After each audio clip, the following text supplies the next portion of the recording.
മക്കൾക്ക് പറഞ്ഞു കൊടുക്കണം, പഠിപ്പിച്ചു കൊടുക്കണം.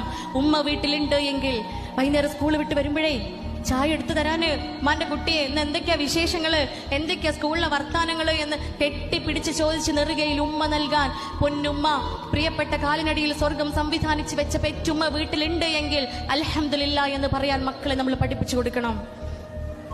അല്പമൊക്കെ നേരം വൈകി വന്നാലും രാത്രി കുറച്ച് ഇരുട്ടിയിട്ടൊക്കെ ആയിരിക്കും വീട്ടിലെത്തുക. എന്നാലും ചോദിക്കുന്നതെല്ലാം നമുക്ക് വാങ്ങിത്തരാൻ, നമ്മുടെ ആവശ്യങ്ങളെല്ലാം പൂർത്തീകരിച്ചു തരുവാൻ രാവിലെ മുതൽ വൈകുന്നേരം വരെ ചോര നീരാക്കി അധ്വാനിക്കുന്ന ഒരു മനുഷ്യനുണ്ട്, പ്രിയപ്പെട്ട വാപ്പ. ആ വാപ്പ വീട്ടിലേക്ക് കയറി വരുമ്പോഴേ അൽഹംദുലില്ലാഹ് എന്ന് പറയാൻ മക്കളെ പഠിപ്പിക്കണം. അവിടെയാണ് മക്കൾ ആനന്ദം കണ്ടെത്തേണ്ടത്. അവിടെയാണ് ഡോപ്പാമൈൻ ഉണ്ടാവേണ്ടത്. അവിടെയാണ് കുഞ്ഞുങ്ങൾക്ക് ഡോപ്പാമൈൻ ക്രഷ് ഉണ്ടായി, ഹാപ്പി ഹോർമോൺ ഉണ്ടായി, സാറ്റിസ്ഫാക്ഷൻ എന്ന് പറയുന്ന അവസ്ഥയിലേക്ക് മക്കൾ എത്തേണ്ടത്. നാർക്കോട്ടിക്സ് ഉപയോഗിച്ചിട്ടല്ല, ലഹരി ഉപയോഗിച്ചിട്ടല്ല, ഗാംബ്ലിങ്ങിലൂടെയല്ല, മൊബൈൽ ഫോൺ എന്ന് പറയുന്ന ചൂതാട്ടത്തിന്റെ അടിസ്ഥാനത്തിലല്ല.